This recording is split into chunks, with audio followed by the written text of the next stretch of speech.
ओम नमः शिवाय। हर हर महादेव। जय श्री कृष्ण। दोस्तों, आज के इस वीडियो में मैं आप लोगों को पार्थिव शिवलिंग या किसी भी धातु के शिवलिंग या फिर आप अगर किसी गमले में शिवलिंग बना करके पूजा कर रहे हैं, पार्थिव शिवलिंग का निर्माण करके पूजा कर रहे हैं, तो उसकी दैनिक पूजा विधि बताऊंगी। बहुत ही सरल विधि बताऊंगी, क्योंकि कई माताएं बहनों का प्रश्न था कि पूरे सावन के महीने में हमें किस प्रकार से शिवलिंग का निर्माण करके पूजन करना है, और अगर हम गमले में बना रहे हैं तो उनका कैसे करना है।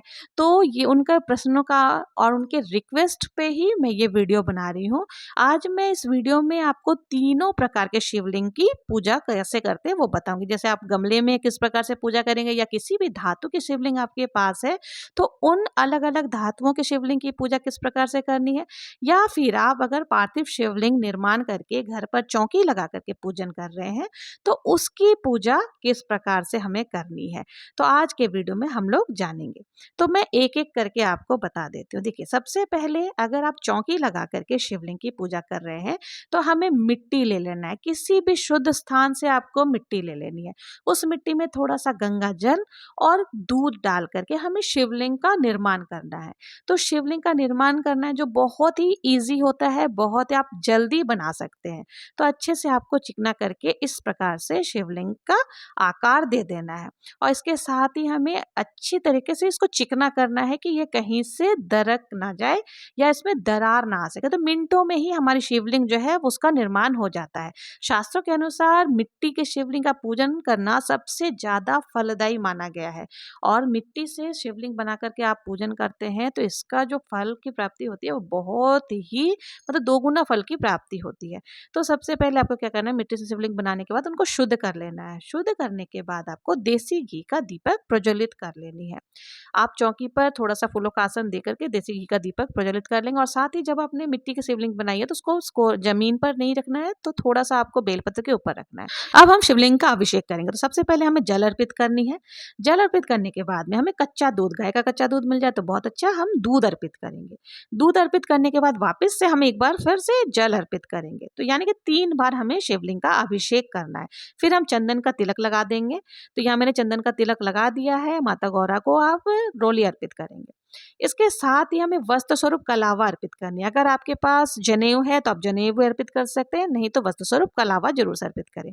अब बेलपत्र चढ़ाएंगे। तो बेलपत्र का जो है ना उसके ऊपर चंदन लगाकर चिकना वाला भाग शिवलिंग को स्पर्श करना चाहिए। इस प्रकार से हमें बेलपत्र चढ़ाना है। कितनी भी संख्या में आप बेलपत्र अर्पित कर सकते हैं, और जो भी शिव जी की प्रिय वस्तु है वो अर्पित कर दे। मदार के फूल हो गए, कनेर के फूल हो गए, धतूरा आदि, और जो भी ऋतु फल आप बहुत ही प्रेम पूर्वक भोग में समर्पित करेंगे। इसके साथ ही हमें 1 लोटा जल लेकर के साथ ही अक्षत और पुष्प लेकर के कथा सुननी है। तो हम सोमवार व्रत की कथा सुन लेंगे। कथा सुनने के पश्चात हम जो फूल है वो शिव जी को चढ़ा देंगे, और फिर प्रेम पूर्वक आरती करेंगे। आरती हमें शिव जी की करनी है। कोई सी भी जय शिव ओंकारा भी आप कर सकते हैं, या जो आपके यहाँ आरती गाई जाती है वो कर लें। फिर हमें जो हाथ जोड़ करके पूजा में रही कमियों के लिए हमें क्षमा याचना करनी है, और अपने मनोकामनाओं को पूर्ण करने के लिए भोलेनाथ से निवेदन करना है। उसके बाद जो हमने यहाँ पे जल चढ़ा लिया था उससे हमें सूर्य देव को अर्घ दे देनी है, और जो भी है फल वगैरह वो हम प्रसाद स्वरूप ग्रहण कर लेंगे, और जो शिवलिंग हमने बनाई उनको हमें विसर्जन कर देना है। तो इस प्रकार से हम चौकी पर अगर पार्थिव शिवलिंग निर्माण करके पूजन करते हैं तो वो इस प्रकार से करेंगे। अब जान लेते हैं कि हमें किसी गमले में अगर हम शिवलिंग का निर्माण करके पूजा कर रहे हैं तो वो किस प्रकार से करनी है। तो देखिए, आप कोई भी किसी भी फूल का या पेड़ गमला ले सकते हैं। उस गमले की मिट्टी को हमें गंगा जल और दूध डालकर शुद्ध कर लेनी है, और उसके बाद उससे हमें पिंडी स्वरूप शिवलिंग बनानी है। लेकिन ध्यान रहे कि तुलसी जी का गमले से आपको मिट्टी नहीं लेनी है। तो आप इस तरह से शिवलिंग का निर्माण कर लें, और उसको जमीन पे नहीं रखना है सीधे। तो आपको बेलपत्र के ऊपर ही शिवलिंग को विराजमान करना है। तो यहाँ मैंने शिवलिंग को बेलपत्र के ऊपर विराजमान कर लिया है। अब यहाँ मैं देसी घी का दीपक एक जला दूंगी। तो देसी घी का दीपक आप प्रज्वलित कर लें। उसके बाद फिर हमें जो शिवलिंग बनाई है गमले के ऊपर उसमें हमें जल चढ़ाना है। तो पहले जिस प्रकार से हमने पहले बताया था वैसे ही हमें पहले जल, फिर दूध, और वापस से एक बार जल, 3 बार हमें शिवलिंग का अभिषेक करना है। उसके बाद फिर हम चंदन लगा देंगे। यहाँ मैं घिसने वाला चंदन प्रयोग में ले रही हूँ। आपके पास जो भी चंदन हो, अष्टदल चंदन हो, घिसने वाली चंदन हो, जो भी चंदन हो आप उसको लगा शिव जी को समर्पित कर सकते। फिर हमें बेलपत्र, बेलपत्र के जो नीचे का भाग उसमें हमें चंदन का तिलक लगा करके या मधु शहद का तिलक लगा करके आप अर्पित कर सकते हो। नीचे वाली डंडी आपको जरूर से तोड़ लेनी है। है। और जो जितनी भी संख्या में आप बेलपत्र अर्पित कर सकते हैं। तो यहाँ जो हमने गमले में शिवलिंग बनाई उसमें भी सेम प्रोसेस होगा, वैसे ही हमें पूजन करनी है। तो आप जितनी भी संख्या में हो बेलपत्र अर्पित कर दें। फिर हमें वस्तु स्वरूप कलावा अर्पित करनी है। तो हमने यहाँ पे कलावा कर दिया, आपके पास जनेऊ हो तो जनेऊ भी कर सकते हैं। अब यहाँ पर मैं चीनी अर्पित कर रही हूँ। तो आप चाहे तो 108 दाने अक्षत के चढ़ा सकते हैं, 121 दाने गेहूं के चढ़ा सकते हो। तो मैंने यहाँ पर अक्षत भी चढ़ा दिया है और मैंने चीनी, अगर कुछ भी प्रसाद नहीं है आपके पास तो चीनी चढ़ा सकते हैं। फिर हमने यहाँ पर ऋतु फल चढ़ा दिए हैं। ऋतु फल हमें चढ़ा देने हैं और फिर प्रेम पूर्वक हमें जो है आरती करनी है। तो हम यहाँ पर वही, आपको आरती जो भी आती है वो आप आरती कर सकते हैं। आरती करने के बाद में हमें क्या करना है कि इस प्रकार से हमारी जो हमने गमले में शिवलिंग बनाई है उनकी पूजा हो जाती है। अब हम लोग बात कर लेते हैं कि किसी भी धातु की अगर आपके पास शिवलिंग है तो उनकी पूजा हम किस प्रकार से करेंगे। तो देखिए, कोई भी धातु की शिवलिंग है उसे हमें एक पात्र में रख लेना है, थाली में रख लेना है, लेकिन नीचे आपको बेलपत्र जरूर से लगानी है। फिर जो हमारे पास जो भी धातु की शिवलिंग है उस पर भी सेम प्रोसेस करना है। पहले थोड़ा सा जल, फिर हमें थोड़ी सी दूध अर्पित करनी है और वापस से एक बार हम जल अर्पित करेंगे। और आपको दीपक जरूर से, जो भी पूजा आप करते हैं आपको दीपक जरूर से प्रज्वलित कर लेनी है, क्योंकि दीपक हमारी पूजा का साक्षी होता है। फिर हमें इस प्रकार से, हमने पहले जल, फिर दूध, फिर जल अर्पित कर लिया। फिर हमें चंदन से तिलक लगाना है। तो यहाँ मैंने चंदन से तिलक लगा दिया है और फिर हम बेलपत्र अर्पित करेंगे। तो बेलपत्र पर भी हमने चंदन लगा ली है और फिर आप जितनी भी संख्या में हो शिव जी को आप बेलपत्र अर्पित करेंगे। तो यहाँ पर 1, 2, 5, 7 जितनी संख्या में आपको मिल जाए फिर हम पुष्प अर्पित करेंगे। जो भी पुष्प आपको मिल जाता है आप उस पुष्प से पूजन कर सकते हैं। या फिर अगर शिव जी की प्रिय वस्तुएं मिल जाए तो वो उससे भी आप पूजन कर सकते हैं। फिर भोग स्वरूप मैंने यहाँ पर केला चढ़ा दिया है, प्रसाद चढ़ा, जो भी ऋतुफल आपको मिल जाए वो प्रसाद आप चढ़ा सकते हैं। इसके साथ ही दक्षिणा हमें जरूर से रखनी चाहिए, क्योंकि दक्षिणा पूजा में रही कमियों को पूरा करती है। तो इस प्रकार से हमारे जो धातु के शिवलिंग है उनकी भी पूजा हो जाती है। तो किस प्रकार से आपको अब थोड़ा समझ में आ ही गया होगा। मैंने तीनों अलग अलग तरीके से आपको पूजा करके बता दिए हैं। मिट्टी के पार्थिव शिवलिंग बना करके पूजा करना बता दिया, गमले में अगर आप पूजा कर रहे हैं तो वो विधि बता दिया, और अगर आप धातु के शिवलिंग की पूजा कर रहे हैं तो वो बता दिया। अब आपको बता देते हैं कि शिवलिंग की पूजा करने से कितना ज़्यादा पुण्य की प्राप्ति होती है।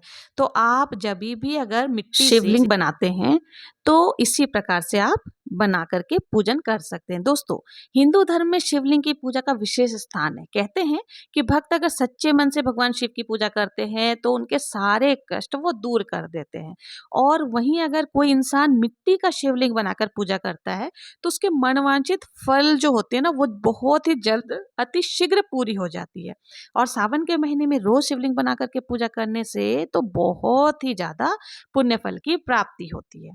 तो अब आप भी इस तरह से मिट्टी के शिवलिंग बना करके पूजा जरूर से करें। आपको विधि समझ में आ ही गई होगी। अब देखिए, जान लेते हैं कि मिट्टी की शिवलिंग हमने बना ली, इसकी पूजा किस प्रकार से करनी है, वो सारी चीजें हमें समझ में आ गई। अब हम जब मिट्टी की शिवलिंग की पूजा कंप्लीट हो जाएगी तो उनका विसर्जन किस प्रकार से करना है वो जान लेते हैं। तो हमें विसर्जन करने के लिए कोई भी एक पात्र लेना है।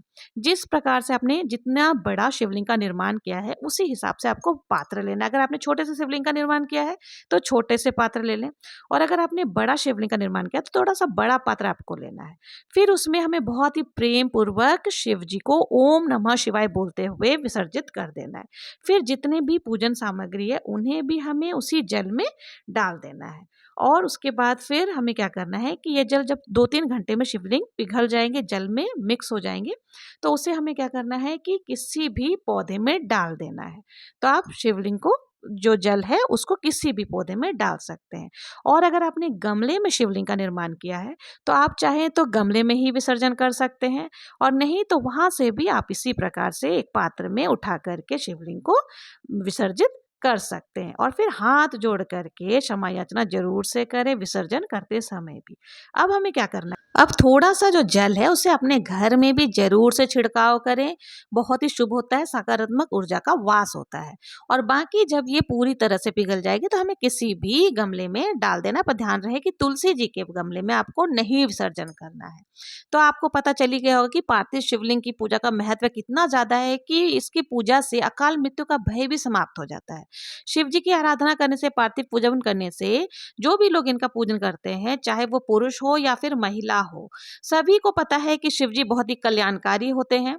और जो भी पार्थिव शिवलिंग बनाकर विधिवत पूजन अर्चना करता है, वो 10,000 कल्प तक स्वर्ग की में निवास करता है। शिव पुराण में लिखा है कि पार्थिव शिवलिंग सभी दुखों को दूर करके सभी मनोकामनाओं को पूर्ण करता है। तो इसलिए आप भी प्रतिदिन इसी प्रकार से शिव जी की पूजा आराधना करें।